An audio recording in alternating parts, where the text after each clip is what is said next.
infotainment maupun news. Jadi pada hari ini Rabu jam 2 siang ini saya akan melakukan press conference terkait seseorang yang bernama Kamal Tarasan Mirsandani alias Sanjay selaku pribadi ya. Dulunya beliau adalah direktur PT Kam & Kam di mana ini perusahaan yang bergerak di bidang jasa periklanan, jasa slot iklan di via internet. Nah, Kamal Tarasan Mirsandani ini biasa dipanggil sebagai Sanjay. Karena persoalan mengenai perusahaannya ini kemudian ramai diperbincangkan, yaitu mengenai dana-dana UMKM yang kemudian masuk ke perusahaannya melalui aplikasi, kemudian diributkan bahkan sampai demo-demo. Makanya ini kita melakukan press conference ya. Yang pertama mengenai Kamal Tarasan Mirsandani alias Sanjay ini sudah memberikan kuasa kepada saya atau kantor pengacara Yuli Payumara & Associates pada tanggal Jakarta 31 Januari 2025, di mana surat kuasa ini adalah sifatnya adalah surat kuasa subjek hukum pribadi. Jadi Sanjay sebagai pribadi itu memberikan kuasa kepada kantor pengacara Yuli Payumara & Associates. Ya, jadi saya bukanlah pengacara perusahaan Kam & Kam, tapi saya adalah pengacara pribadi yang sifatnya Sanjay pribadi maupun keluarganya. Nah, mengenai duduk soalnya, yaitu kenapa dia memberikan kuasa kepada saya adalah tujuannya yang pertama adalah untuk upaya pemulihan nama baik daripada saudara Sanjay sendiri, yaitu Kamal Tarasan Mirsandani dalam kapasitasnya sebagai pribadi maupun dalam kapasitasnya sebagai direktur Kam & Kam, begitu. Nah, yang kedua, dia memberikan kuasa juga untuk melakukan upaya penagihan terhadap adanya uang titipan senilai kurang lebih untuk sementara adalah 5 miliar rupiah, atau kalau di sini datanya ada 57 miliar rupiah yang dititipkan kepada seorang pengacara yang dahulunya adalah kuasa hukumnya Sanjay sendiri, begitu. Tapi ini sifatnya adalah uang titipan. Pengacaranya apakah disebut atau tidak tergantung dari teman-teman yang kemudian menganalisa dan bertanya ya. Saya mulai dengan pemulihan nama baik. Jadi Sanjay ini dahulu adalah direktur utama di perusahaan Kam & Kam, di mana perusahaan ini bergerak di bidang slot periklanan. Jadi perusahaan jasa iklan. Jadi siapapun boleh mengiklankan di aplikasinya dan kemudian boleh melakukan transaksi dengan siapapun juga di dalam aplikasinya. Jadi seperti ShopeePay gitu ya, atau Tokopedia boleh melakukan transaksi di dalam. Nah, kemudian setiap yang mengiklan ini kemudian kan memberikan sejumlah uang jasa, namanya uang jasa kepada perusahaannya Sanjay ini. Nah, kemudian Sanjay ini juga memberikan bonus terhadap siapapun yang beriklan. Pada satu titik mereka akan mendapatkan hadiah secara sukarela, yaitu motor, rumah, mobil, segala macam. Tapi itu bukanlah suatu uang hasil dari penggalangan atau dari keuntungan yang didapat dari slot iklan, tapi merupakan bonus atau bonus hadiah sukarela, begitu. Itu tanpa diundi, tapi memang lewat random, nanti siapa yang dapat kan, begitu dia. Itu ceritanya. Tapi kemudian berjalannya waktu, ini kan perusahaan berjalan dari tahun 2018-2019. Berjalannya waktu, kemudian Sanjay alias si Kamal Tarasan ini kemudian ditahan di Polda Jawa Timur dengan alasan karena dia diduga melakukan praktek perdagangan barang yang sifatnya adalah melanggar hukum. Nah, dia ditahan di Polda Jawa Timur, tapi kemudian setelah persidangan di PN Surabaya, Sanjay kemudian dibebaskan demi hukum, bebas bersih. Kenapa? Karena dianggap oleh pengadilan bahwasanya Sanjay tidak melakukan pelanggaran hukum sebagaimana yang dimaksud. Jadi Sanjay ini adalah bebas murni. Karena Sanjay ini bebas murni, akhirnya jaksa kemudian melakukan kasasi. Kalau bebas murni biasanya langsung kasasi. Jaksa melakukan kasasi ke Mahkamah Agung. Oleh Mahkamah Agung kemudian si Sanjay ini diputus juga, bebas murni juga. Jadi kasasi jaksa ditolak dan Sanjay dinyatakan bebas murni. Nah, itu singkatnya mengenai Sanjay yang kemudian dibebaskan dari tuduhan-tuduhan yang sifatnya melanggar hukum. Nah, di sini ada mengenai putusan Mahkamah Agung yang menyatakan bahwasanya Sanjay bebas murni demi hukum, karena memang apa yang diduga pidana, apa yang diduga melanggar hukum ternyata tidak terbukti di dalam persidangan, baik di sidang pengadilan negeri maupun di sidang Mahkamah Agung. Saya bacakan beberapa poin penting mengenai putusan dari Mahkamah Agung. Q-nya adalah pengadilan negeri mengadili menyatakan terdakwa Kamal Tarasan Mirsandani alias Sanjay tidak terbukti secara sah dan meyakinkan bersalah melakukan tindak pidana sebagaimana dimaksud dalam dakwaan ke-1 primer, dakwaan ke-1 subsidiar maupun dakwaan kedua penuntut umum. Jadi semua dakwaan dianggap tidak terbukti. Yang kedua, membebaskan terdakwa Kamal Tarasan Mirsandani alias Sanjay dan seluruh dakwaan penuntut umum tersebut. Yang ketiga yang paling penting adalah memulihkan hak terdakwa Kamal Tarasan Mirsandani alias Sanjay dalam kedudukan, kemampuan dan harkat serta martabatnya semula. Jadi Sanjay ini dianggap bersih sehingga tidak ada dosa-dosa pidana, ya. Yang keempat, memerintahkan agar terdakwa Kamal Tarasan Mirsandani alias Sanjay segera dikeluarkan dari tahanan pada rumah tahanan di Kepolisian Resort Kota Besar Polrestabes Surabaya sesaat setelah putusan ini diucapkan. Jadi ketika putusan pengadilan negeri di Surabaya diucapkan, Sanjay kemudian diputuskan kemudian harus dilepaskan, dibebaskan. Nah, ini petikan putusannya adalah di pengadilan negeri putusan nomor 836 garing Pitsus garing 2020 garing PN Surabaya, dikuatkan dengan putusan dari Mahkamah Agung yaitu putusan nomor 433 garing Pitsus garing 2021 Mahkamah Agung, di mana juga meminta supaya saudara Sanjay dilepaskan atau dibebaskan dari hukuman karena dia memang tidak bersalah. Jadi Sanjay ini clear and clean sekarang ini adalah orang bebas yang tidak bersalah karena ancaman-ancaman hukuman dan tuntutan itu dianggap tidak benar sehingga dia bebas demi hukum, ya. Jadi itu dia tentang Sanjay. Nah, kemudian pada hari ini saya akan sampaikan juga mengenai pemulihan nama baik Sanjay karena dia tidak bersalah di pengadilan negeri maupun pengadilan Mahkamah Agung. Akhirnya saya sampaikan bahwasanya Sanjay ini pulih harkat dan martabatnya sesuai dengan putusan, pulih juga nama baiknya sesuai dengan putusan. Jadi Sanjay ini dianggap sebagai orang yang baik-baik saja, gitu. Artinya nama baiknya tidak tercemar oleh persoalan pidana. Itu dia satu, ya. Berikutnya yang kedua mengenai persoalan gugatan UMKM terhadap perusahaan PT Kemenkam. Ketika Sanjay ditahan, tentunya para UMKM ini kan panik. Akhirnya mereka melakukan gugatan PKPU. Gugatan PKPU ini merupakan gugatan penundaan hutang. Ya, di PKPU ini di Pengadilan Niaga ada gugatan-gugatan mengenai PKPU. Di sini ada beberapa gugatan. Kita ambil contoh yaitu gugatan dari ini di Pengadilan Niaga, ya, gugatan PKPU dari beberapa personil, ya, beberapa anggota UMKM.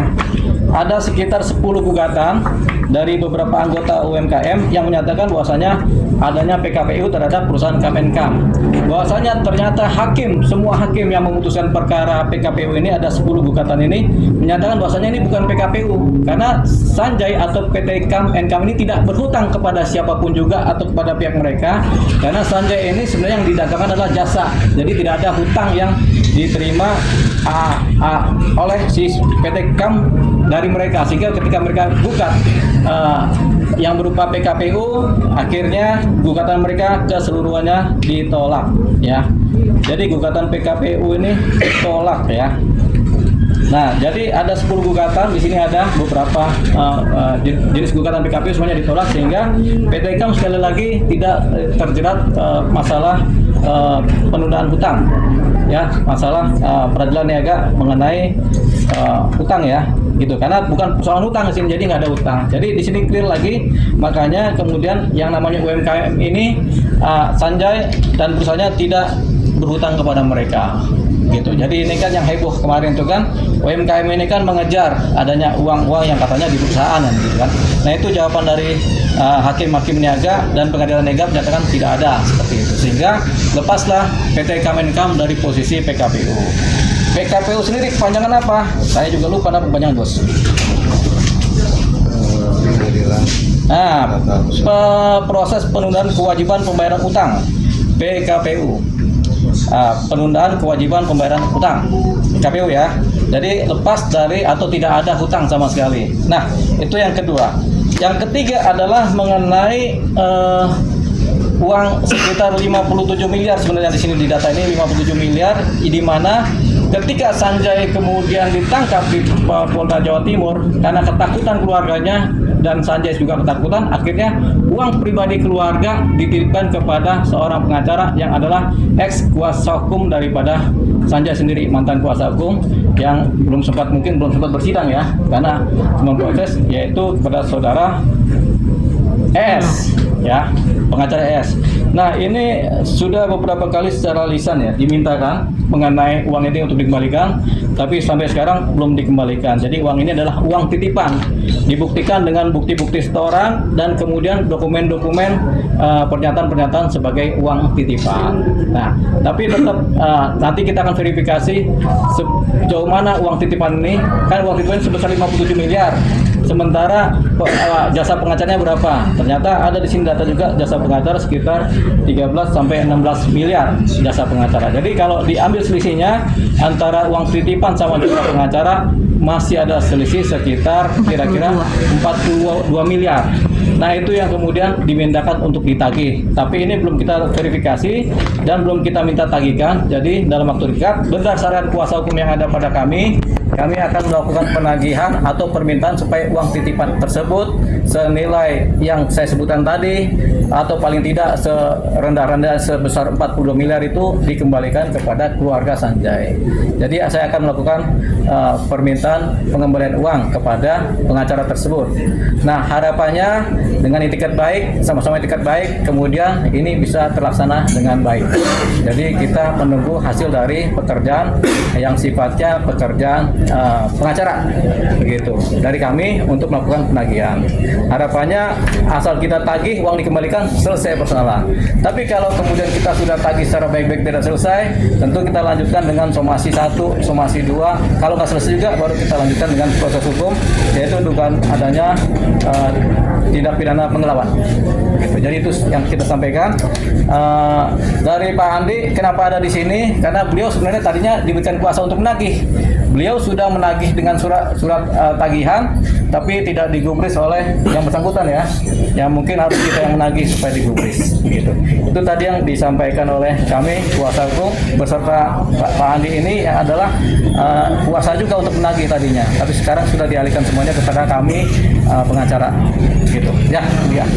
Bang, alasan Pak Sanjay nitipin duitnya itu karena keinginan dari Pak Sanjay sendiri? Iya, karena ketakutan, kan keadaan situasional psikologis sehingga dia takut, keluarganya juga takut karena kan ini ada proses hukum kan dari Polda Jawa Timur, akhirnya mereka uang pribadi, uang keluarga ini dititipkanlah kepada pihak pengacara terdahulu. Begitu. Bang, artinya proses pemindahan uang itu atau penitipan uang itu terjadi ketika proses ini sudah berlangsung atau ketika proses hukum itu sudah selesai?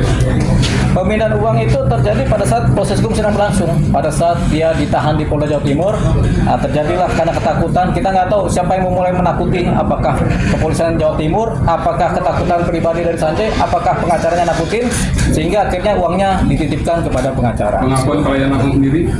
Sementara karena ketakutan, karena komunikasi yang intens dengan pengacara supaya uangnya aman, mungkin ya udah titipkan aja lah ke pengacara. Ada tekanan dari pihak luar?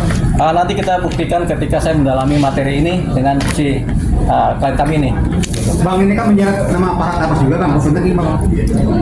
Sementara kita belum tahu ada nama Farhad Abbas.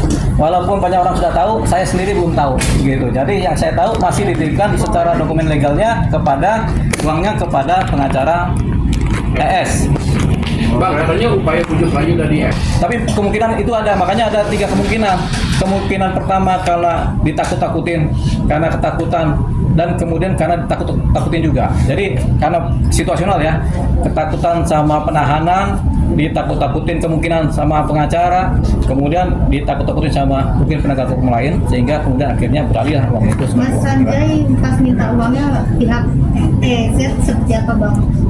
Sebenarnya sudah dimintakan secara melalui surat lewat, kan Pak Sanjay ini pernah memberikan kuasa kepada Bapak Andi ini sebagai juru tagih namanya. Uang pribadi ini ditagihkan oleh Pak Andi. Pak Andi sudah menagihkan, persoalannya ketika Pak Andi menagihkan, datanglah surat yang kemudian surat kecaman-kecaman dari pengacara yang lain lagi gitu. Tapi itu kewenangan Pak Andi yang cerita lah, karena kan dia mengalami ya. Nanti silakan dijawab Pak Andi.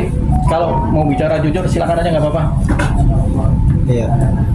Jadi memang terus terang kami sebagai member UMKM Mimals waktu itu panik pada saat bisnis yang mana kami beriklan di aplikasi Mimals waktu itu tiba-tiba digerebek oleh oknum Polda Jatim. Ya jauh-jauh dari Jawa Timur nih, perusahaan berada di Jakarta.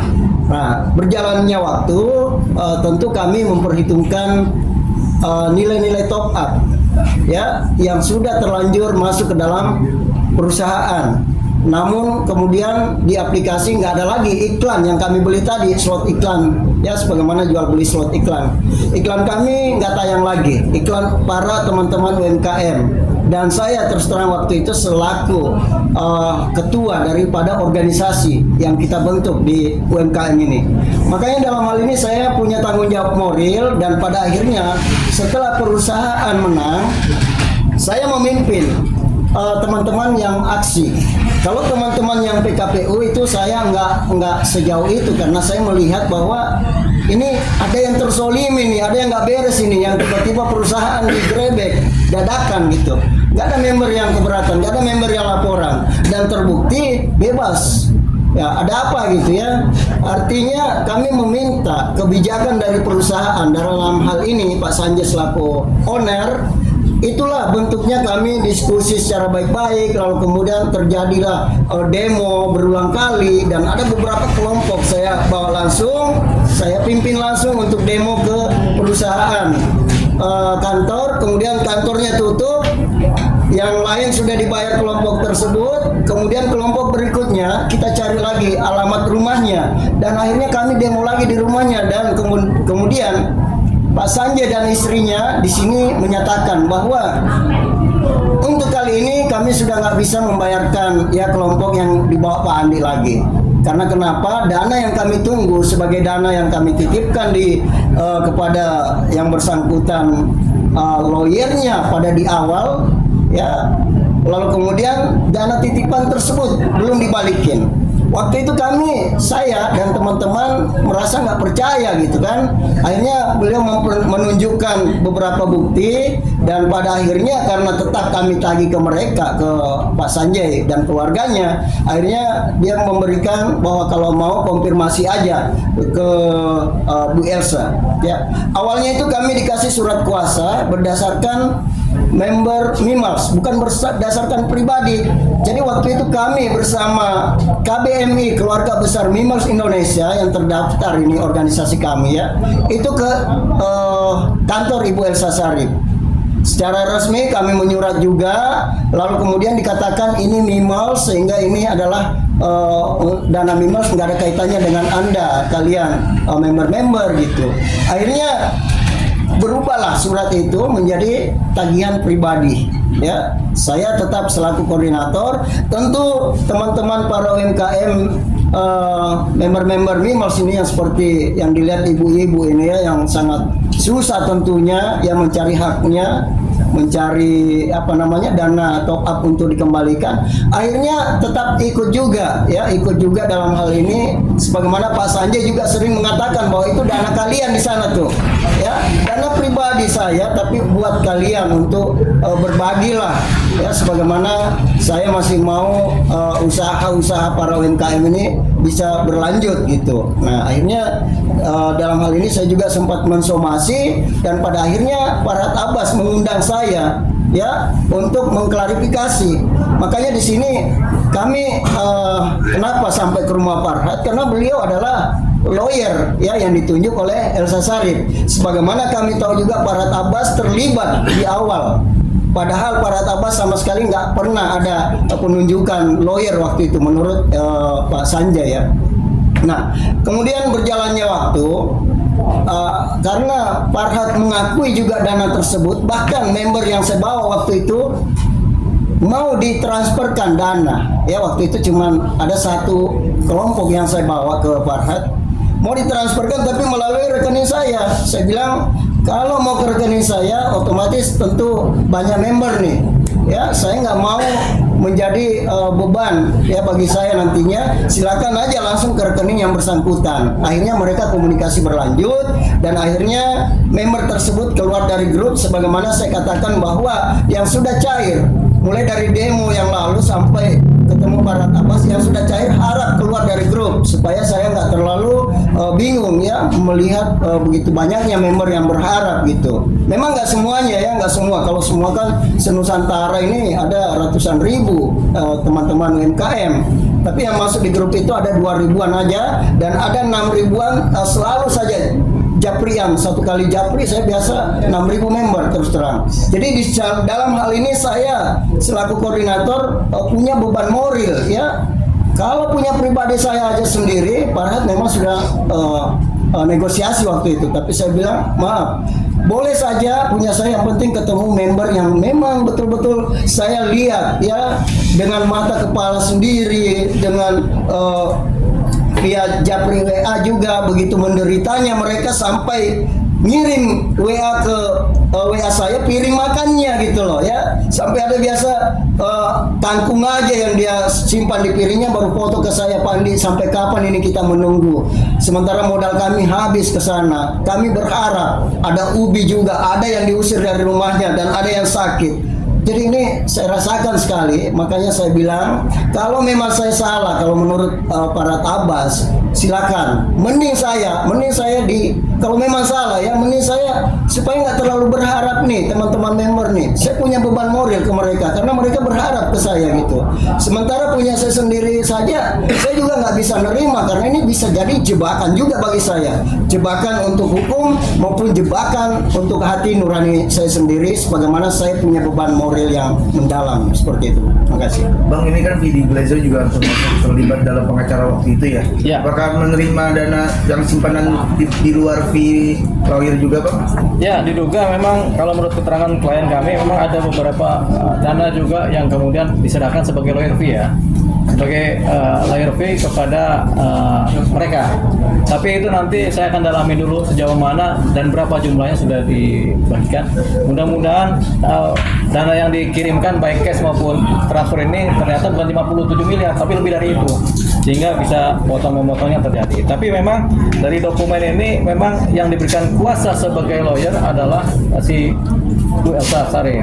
Makanya saya tidak bisa berkembang kepada wilayah yang disebutkan karena saya sekali lagi di sini disebut sebagai pengacara keluarga dan pengacara pribadi daripada Pak Sanjay ya, sehingga yang dimaksud dengan uang titipan itu adalah uang titipan keluarga, uang titipan keluarga yang kemudian dititipkan kepada pengacara Elsa Sharif. Itu yang nanti kita akan minta dananya dikembalikan kepada keluarga. Mengenai masalah perusahaan nanti saya akan pilah-pilah prosesnya seperti apa. Kalau perusahaan ternyata dianggap berutang, sementara di PKPU perusahaan tidak punya utang gitu. Jadi ini nanti kita akan analisa. Kalaupun nanti uang sudah kembali, nanti ada yang minta apa kerugian-kerugiannya mungkin akan diperuntukkan sebagai uang kompensasi yang kemudian bisa disepakati bersama. Tapi bahwasanya perusahaannya Pak Sanjay ini, Kamen ini dalam PKPU adalah perusahaan yang tidak punya hutang kepada siapapun juga. Jadi itu tadi dia. Nah, sampai di situ yang saya sampaikan, kemudian disampaikan oleh Pak Andi bahwasanya itu adalah melebar kemana-mana, itu adalah nanti saya kedepannya seperti apa. Kalau kemudian ini perkara sampai ke proses hukum yang pidana, kita akan jalankan. Kalau enggak, sudah ada pengembalian berarti sudah selesai. Itu aja. Supaya nanti jelas persoalan UMKM tadi yang sekarang ini, yang kemarin-kemarin adalah begitu riuhnya ya, sehingga orang bertanya-tanya ada persoalan apa sih ini terhadap UMKM. Tadi sudah saya jelaskan begitu. Bang, kan waktu itu ketika Pak Sanjay ditahan itu ada barang bukti yang disita juga oleh pihak kepolisian Polda Jabar ya, terkait dana kurang lebih yang disita hampir ratusan miliar. Apakah itu nanti dana tersebut akan dikembalikan oleh pihak UMKM atau gimana? Kepada UMKM? Iya. Ini semua data mengenai barang-barang yang disita ini ada di dalam dokumen putusan pengadilan. Itu semuanya diminta dikembalikan kepada saudara Sanjay. Nah, di sini saya belum dapat nih ada uang yang sifatnya kelihatan di rekening. Yang ada nih uang sebesar 1 miliar ya, yang baru kelihatan ya. Jadi nggak ada uang banyak di sini, cuma ada, tapi lebih banyak barang-barang, mobil, kendaraan dan lain-lain. Bahkan pihak Polda kan waktu itu merilis ratusan juta yang disita. Ya, miliaran nih, 1 miliar nih. Ada 1,9 miliar, ada yang berjuta, ada, tapi nggak seperti yang dibilang ratusan miliar. Tapi lebih banyak adalah kendaraan-kendaraan mobil yang kemudian tampaknya sudah dikembalikan. Ini ada Alphard, ada Avanza, ada Calya, macam-macam ini. Ya. Apakah sudah dikembalikan Bang ke? Harusnya sih sudah. Kalau belum kita minta untuk ditagihkan mobil-mobil ini seperti itu. Jadi ada banyak sekali kendaraan yang rata-rata Avanza sama Agia ya, begitu. Itu dia. Nah, tapi ini rata-rata sudah dikembalikan karena memang tidak bersalah kan. Gitu. Nah, sekarang yang jadi sangkutan adalah mengenai uang titipan yang belum dikembalikan. Itu yang sedang kami kejar. Bang, kemarin kan pihak tim kuasa hukum yang lama sudah berusaha ya untuk meminta kepada Elsa Sharif dan rekan-rekannya. Dan hasilnya nihil. Nah, Abang sendiri ada formula apa, Bang? Ya, Bu Elsa itu kan pasti punya aset kan, punya dana kan, pasti punya antara kan. Ya kita minta baik-baiklah supaya dikembalikan lah uangnya Sanjay. Jadi uang yang bukan haknya itu harusnya dikembalikan, dan sampai diambil. Kalau diambil itu menjadi persoalan hukum, menjadi persoalan penggelapan kan. Jadi intinya uang yang bukan haknya tolong dikembalikan, karena sudah diminta. Memang waktu diserahkan dititipkan, tapi sekarang mau diminta tolong dikembalikan. Itu tadi. Makanya nanti saya akan bikin surat permohonan permintaan pengembalian uang titipan, judul suratnya permintaan pengembalian uang titipan milik keluarga Sanjay, meminta dan memohon kepada pengacara yang bersangkutan supaya mengembalikan uangnya. Paling enggak dalam 1 minggu setelah suratnya kami sampaikan. Kalau enggak, kami masih berbaik hati, mungkin beliau masih mikir-mikir. Nah, kita tunggu lagi 1 minggu. Kalau enggak juga, berarti kita harus melakukan langkah hukum, yaitu proses hukum melalui teguran hukum. Teguran hukum pertama kita minta lagi uangnya dikembalikan 1 minggu. Kalau enggak juga, kita minta lagi teguran hukum kedua, uangnya dikembalikan. Kalau sampai 3 surat yang kita kirimkan dari kami pengacara atau kuasa hukum Sanjay ini kemudian tidak digubris juga, berarti kami beranggapan ada satu potensi dugaan pelanggaran hukum atau dugaan tindak pidana yang dilanggar, yaitu dugaan penggelapan uang tersebut. Makanya setelah itu baru kami bikin laporan ke kepolisian. Gitu. Itu langkahnya. Bang, ada niatan untuk ketemu juga Abang dalam waktu dekat sama pengacara tersebut? Ya tentunya berdasarkan surat, karena kalau dunia hukum ini kan pegangannya adalah surat menyurat. Kita kirimkan surat, jawabannya apa gitu. Kalau memang itu kita ketemu. Kalau kita perlu musyawarah boleh, musyawarah terang-terangan boleh, musyawarah diam-diam boleh. Kalau musyawarah terang-terangan diketahui oleh publik, kalau musyawarah diam-diam hanya kami berdua yang tahu begitu. Mungkin nggak ada lagi tuh ceritanya setelah itu kan begitu kan, karena udah selesai kan gitu. Tapi nanti saya bisikan kepada teman-teman media, ini udah selesai nih. Oke yang gitu. Bang, ada surat menyurat, ini kan bicara surat menyurat. Ada surat menyurat antara istri dari Pak Sanjay kepada Bu Elsa itu menyerahkan titipannya seperti ada dokumen itu, yaitu pernyataan bahwasanya ini uang kami titipkan, tanda tangan dari para keluarga dan tanda tangan Bu Elsa sendiri. Makanya kita sebut sebagai uang titipan karena ada pernyataan dokumen itu, ada di saya. Bang, yang memberikan miliar itu ke Bu Elsa apa Vidi juga Bang? Vidi Sharif juga atau gimana? Yang satunya ini kan cuma bagian dari kelompoknya Bu Elsa ya, artinya timnya ya, tim bekerja lah ya. Jadi kita tidak terlalu ini karena memang tanda tangan dari titipan ini kan memang yang tanda tangan Bu Elsa, jadi dianggap. Dan ini bukti-bukti transfer juga ada lengkap di sini. Boleh dikasih lihat Pak? Jadi Siapa aja Bang? bukti transfer ya. Ini kan ada pernyataan legal, tapi ini kan pernyataan legal yang memang harus dijaga. Tapi kalau ini bukti setoran, saya sudah minta izin kepada ini untuk ditampilkan bukti setorannya, karena sebelumnya sudah ada mana dokumennya? Pelan-pelan ya, ini karena banyak ini.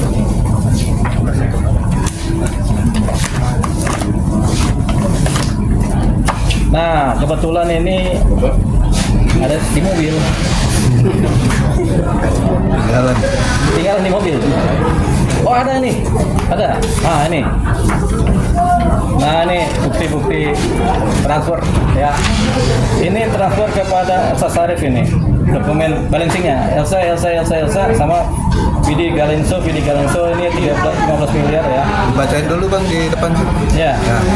Jadi bukti transfer, bukti setoran kepada ini 3 miliar, kepada ini 10 miliar, kepada ini 9 miliar, kepada ini 2 juta, kemudian terakhir 10 miliar. Totalnya 33 miliar. Ditransfer dari bulan Januari dari bulan Desember 2019 sampai Januari 2020. Totalnya 33 miliar. Kemudian berikutnya dikirimkan juga 5 miliar dan 9 miliar lagi kepada salah satu tim juga. Nah, ini bukti transfernya sudah ada semua. Aslinya dipegang oleh klien. Begitu. Jadi ini sudah lengkap semua datanya. Nah, mengenai Bang, kabarnya ada dana cash yang diserahkan sendiri. ada dana cash yang diserahkan, cuman kan itu membutuhkan pengakuan ya. Karena kalau klien kami menyatakan uang cash keluar sekian sudah diterima dan ada banyak saksi, tapi kalau yang bersangkutan menyatakan nggak menerima kan berarti kan harus dibuktikan secara hukum kan. Jadi nanti hukumnya yang akan bekerja untuk membuktikan itu. Tapi intinya ada ya? Ada itu. Kalau menurut keterangan klien kami, Pak Sanjay, ada dana cash yang diberikan di luar ini, di luar dana yang ditransfer ini ada. Oke. Cukup. Foto dulu Bang.